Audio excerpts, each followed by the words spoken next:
Hello दोस्तों, पढ़ो और बढ़ो में आज हम पढ़ेंगे क्लास 6 की हिस्ट्री हमारा अतीत आर पास्ट का चैप्टर 1। पास्ट अतीत बीता हुआ कल और उसमें क्या हुआ उसे कैसे जाने। सिर्फ पिछले दिन की खबरें जाननी हो तो न्यूज़पेपर, न्यूज़ चैनल और आजकल तो सोशल मीडिया कॉमन सोर्स है। न्यूज़ चैनल पर भी ये खबरें कैसे पहुंचती हैं, इनका प्राइमरी सोर्स क्या है। लोगों से बात करके और लोगों का डायरेक्ट एक्सपीरियंस जानना, इस चीज़ को न्यूज़ चैनल इंटरव्यू कहते हैं। जैसे कोरोना का समय जो कि हमारा खुद का एक्सपीरियंस है और ये बहुत चर्चाओं में था। उस समय लोग मर रहे थे तथा किस तरह कोरोना से ग्रस्त व्यक्ति के परिवार वालों को परेशानियों का सामना करना पड़ रहा था। इन सबको हमने अपनी आंखों से देखा है, तो हम अपनी आने वाली जनरेशन को इसके बारे में अच्छी तरह जानकारी दे सकते हैं। कोरोना से थोड़ा और पीछे चलते हैं, पुरानी बिल्डिंग देखते हैं। क्या तुमने अपना घर बनते देखा है? शायद ना देखा हो, लेकिन तुम्हारे पिताजी या दादाजी ने उसे बनते देखा होगा, तो उनके अनुभव द्वारा आप इस चीज़ को जान सकते हैं। वह आपको ये बताते भी हैं कि वो कितना पुराना है, कैसे बना था, और वह हमें ये भी बताते हैं कि उस समय बच्चे कौन सा खेल खेलते थे, क्या कहानियाँ सुनते थे, कौन सा नाटक देखते थे। ये हुई 50-100 साल पुरानी बातें। लेकिन अगर हम इससे भी पुरानी बातें यानी 500-1000 साल पहले की बातें जाननी होगी तो हम कैसे जानेंगे।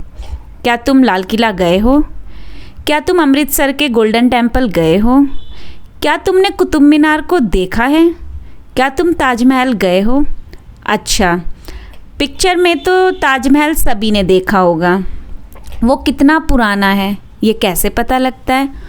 उन लोगों से जिन्होंने इसे बनता हुआ देखा होगा और अपने अनुभव को शेयर किया होगा।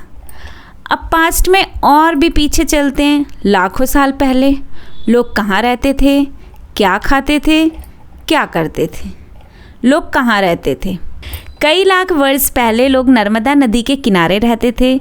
यह लोग भोजन के रूप में फल तथा पौधों को खाया करते थे, क्योंकि उस समय खेती नहीं हुआ करती थी और ज़रूरत पड़ने पर जानवरों का शिकार भी किया करते थे। लाखों साल पहले हमारे पूर्वज कहाँ रहते थे, कैसे रहते थे, हमने ये जाना। इसके बाद हम उत्तर पश्चिम की सुलेमान और किरधर पहाड़ियों की बात करें तो यहाँ लोगों द्वारा सबसे पहले आज से 8000 साल पहले गेहूँ और जौ की फसलें उगाई गई थी। इसके अलावा भेड़, बकरी, भैंस, गाय को पाला करते थे ये लोग। फिर मैप में देखो, उत्तर पूर्व में गारो और मध्य भारत में विंध्य की पहाड़ियाँ, यहाँ भी लोगों द्वारा कृषि की जाती थी। विंध्य के पहाड़ों के पास विश्व में सबसे पहले चावल की खेती हुई थी। इन बातों से हमने ये जाना कि सबसे पहले लोग कहाँ रहते थे और खेती कहाँ से शुरू हुई। लोग रहते कैसे होंगे? क्या जैसे आज के समय में नगर या गांव हैं, पहले भी ऐसे होते थे? आइए जानते हैं। हम मानचित्र में देखेंगे सिंधु नदी। 4700 साल पहले सिंधु घाटी की सभ्यता के शहर सिंधु और उसकी सहायक नदियों के किनारे पर बसे थे। मानचित्र में देखिए उसकी सहायक नदियाँ व्यास, झेलम, सतलुज, चेनाब आदि। इन नदियों का पानी सिंधु में मिलता है, इसलिए इन्हें सहायक नदी कहते हैं। इसके बाद गंगा और उसकी सहायक नदियाँ। इन इलाकों में 2500 साल पहले नगर बने। इन नगरों को केंद्र में रखकर राज्य बने। ऐसे ही एक शक्तिशाली राज्य का नाम था मगध, जो आज के बिहार राज्य में स्थित था। इन राज्यों में नगर भी होते थे, गांव भी होते थे। गांव में खेती करने वाले लोग रहते थे, जैसे आज भी रहते हैं। और नगरों में कौन रहता था? व्यापारी, राजा आदि। इन अलग अलग राज्यों के बीच लोग आते जाते थे, कुछ इसी तरह जैसे आज भी जाते हैं। सड़कें आज भी हैं, तब भी हुआ करती थी। आज लोग ट्रेन से सफ़र करते हैं। उस समय ट्रेन तो नहीं थी, नाव का ज़्यादा यूज़ करते थे, क्योंकि जैसा हमने जाना शहर और लोग नदियों के आसपास बसते थे। लोग काम की तलाश में, सामान बेचने, व्यापार करने, साधु संत भी देश के एक जगह से दूसरी जगह लोगों को शिक्षा देने के लिए आते जाते थे। इन यात्राओं द्वारा पहाड़, रेगिस्तान, समुंदर होने के कारण रास्ते जोखिम भरे होते थे, फिर भी लोगों द्वारा यात्रा करना असंभव ना था। इतना बड़ा देश, लोगों के लिए सीमाएं पार करना आसान नहीं था, फिर भी जिन्होंने जो चाहा कर दिखाया।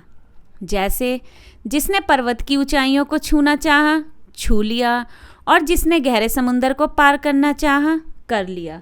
Wow, very inspiring.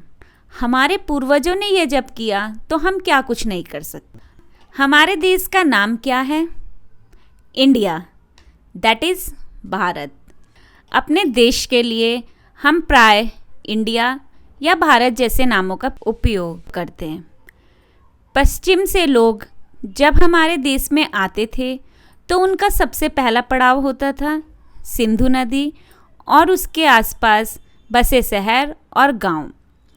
ईरानी और यूनानी सिंधु को हिंदोस और इंडोस कहते थे और इस नदी के पूर्व में स्थित देश को इंडिया कहते थे, जो कि आज भी बोला जाता है। इंडिया से भी पुराना नाम है भारत, जिस नाम से हम अपने देश को जानते आए हैं। यह नाम भरतकुल के राजाओं के नाम पर पड़ा। अब हम हिस्ट्री के सोर्सेस के बारे में बात करते हैं। अतीत की जानकारी के लिए 4 सोर्सेज हैं। पहला पांडुलिपि, दूसरा अभिलेख, तीसरा साहित्य या लिटरेचर, और नंबर 4 पुरातात्विक साक्ष्य। नंबर 1 पांडुलिपि। यह पुस्तकें हाथ से लिखी होने के कारण पांडुलिपि कही जाती हैं।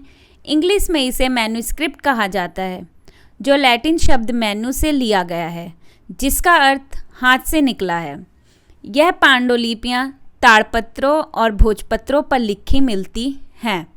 ताड़पत्र जो ताड़ के पत्तों से बनते हैं और भोजपत्र जो भुर्ज पेड़ की छाल से बनते हैं। नंबर 2 अभिलेख। यह पत्थर या धातु पर लिखे होते थे। यह सोना, चांदी, लोहा, कांसे की प्लेट, पत्थर मंदिरों की दीवार पर उकेरे मिलते हैं। इन पर शासकों के आदेश, प्रशंसा एवं कार्यों का विवरण मिलता है। नंबर 3 साहित्य या लिटरेचर। इनमें आते हैं कविताएं यानी पोयम, महाकाव्य यानी बहुत बड़ी कविताएं, नाटक, प्ले इत्यादि। यह हमें संस्कृत, प्राकृत तथा तमिल में लिखी मिलती हैं। नंबर 4 पुरातात्विक साक्ष्य। जिन लोगों ने अपना पास्ट हमसे शेयर नहीं किया है, उसके बारे में कहीं नहीं लिखा है, जैसे किसान, मछुआरे, अनपढ़ लोग, बल्कि ज़्यादातर लोगों को पढ़ना लिखना नहीं आता था। इन लोगों का जीवन कैसा था, यह जानकारी हमें पुरातात्विक सोर्स से मिलती है, जिसे आर्कियोलॉजिकल एविडेंस भी कहते हैं। इनमें आते हैं पत्थर और ईंट से बनी इमारतों के बचे हुए अवशेष या जमीन में दबे हुए अवशेष, खंडहर, इसी तरह पुरानी मूर्तियों के अवशेष आदि। यह चीज़ें आमतौर पर ज़मीन में दबी होती हैं और इन्हें खोदकर बाहर निकाला जाता है। इसके अलावा बहुत सी चीज़ें जैसे बर्तन, ज्वेलरी, सिक्के, हथियार, तलवार अतीत में प्रयोग में लाई जाती थी। ऐसी वस्तुओं का अध्ययन करने वाले लोगों को पुरातत्वविद या आर्कियोलॉजिस्ट कहते हैं।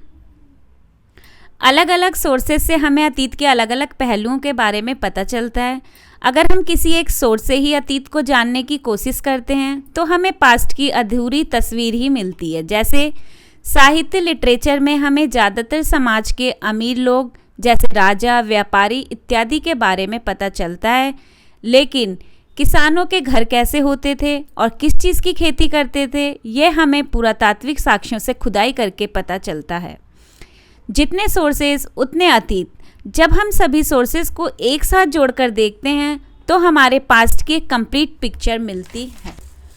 तो यहाँ हमारा चैप्टर 1 ख़त्म हुआ। चैप्टर के एंड में कुछ क्वेश्चंस दिए हैं जो कि आप स्क्रीन पर देख रहे हैं। इनको खुद से आंसर करने की कोशिश कीजिए, क्योंकि इस वीडियो में आपको आसानी से सभी आंसर मिल जाएंगे। अपने डाउट्स कमेंट सेक्शन में लिखना ना भूलें ताकि हम उसे क्लियर कर सकें। वीडियो को लाइक एंड सब्सक्राइब करना ना भूलें। बेल आइकन को दबाइए ताकि आपको अगले वीडियो का नोटिफिकेशन तुरंत मिल सके। धन्यवाद।